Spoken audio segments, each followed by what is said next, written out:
বাজারে কেনাকাটার প্রচলিত দৃশ্য সাধারণত এমনই। পণ্য নিয়ে যেখানে চলে ক্রেতা বিক্রেতার দর কষাকষি। কিন্তু ব্যতিক্রম জয়পুরহাটের পাঁচবিবি উপজেলার এই দোকানের চিত্র।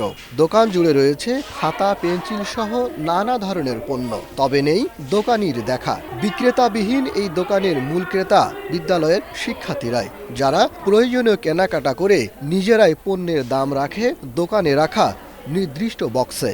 গেল বছর থেকে চলছে এই দোকান, নাম সততা স্টোর। আমাদের স্কুলে সততা স্টোরটা উদ্বোধন করার একটাই কারণ, সেটা হচ্ছে মেয়েরা এখান থেকে যেন সততা গ্রহণ করে জীবনের সর্বোচ্চ পর্যায়ে পৌঁছাতে পারে। এখানে কোনো সেলসম্যান নাই। মূল্য তালিকা অনুযায়ী ছাত্রছাত্রীরা তার টাকা দিয়ে জিনিসগুলো নিয়ে আসে।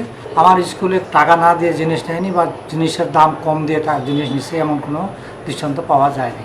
শিক্ষকরা বলছেন, সততা স্টোরে কেনাকাটা করায় শিক্ষার্থীদের মধ্যে যেমন চর্চা হচ্ছে সততার, তেমনি তৈরি হচ্ছে দায়িত্বশীলতার মনোভাব। এই সততা স্টোরের মাধ্যমে ছোটবেলা থেকেই আমাদের মধ্যে সততা গড়ে উঠছে এবং পরবর্তীতে বড় হয়ে আমরা এই সততাকে আমাদের কাজে লাগাতে পারব। আমাদের বিদ্যালয়ের প্রতিটি শিক্ষার্থী তাদের প্রয়োজনীয় শিক্ষা সামগ্রী এবং খাদ্য সামগ্রী এই সততা স্টোর থেকে বাজার দরে চেয়ে অত্যন্ত কম দামে কিনতে পারছে।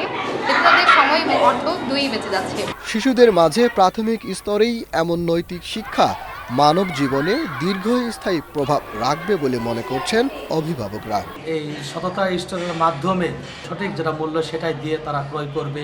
এতে করে তারা তাদের নিজেদের একটা সততার ভিতরে মনোভাব তৈরি হচ্ছে। সততা স্টোরের মধ্য দিয়ে বাংলাদেশের উন্নয়নের ক্ষেত্রে এবং উন্নয়ন টিকসইয়ের ক্ষেত্রে গুরুত্বপূর্ণ ভূমিকা রাখবে। এরই মধ্যে সততা স্টোর যেন অন্যদের জন্য হয়ে উঠেছে দৃষ্টান্ত। তাই তো জয়পুরহাটের অন্য শিক্ষা প্রতিষ্ঠানেও এই ধরনের ব্যতিক্রমী স্টোর চালুর পরিকল্পনা জেলা শিক্ষা অফিসের। ইতিমধ্যে জয়পুরহাট জেলার অনেক শিক্ষা প্রতিষ্ঠানে সততা স্টোর গঠন হয়েছে এবং তা চালু আছে।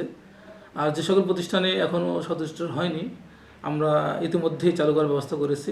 শিক্ষক ও অভিভাবকদের প্রত্যাশা, সততা স্টোরের এই মহতী উদ্যোগের কল্যাণে গড়ে উঠবে সৎ ও নিষ্ঠাবান ভবিষ্যৎ প্রজন্ম, যারা এগিয়ে নেবে সুন্দর আগামীর এক বাংলাদেশকে। আমজাদ হোসেন, বাংলাদেশ টেলিভিশন।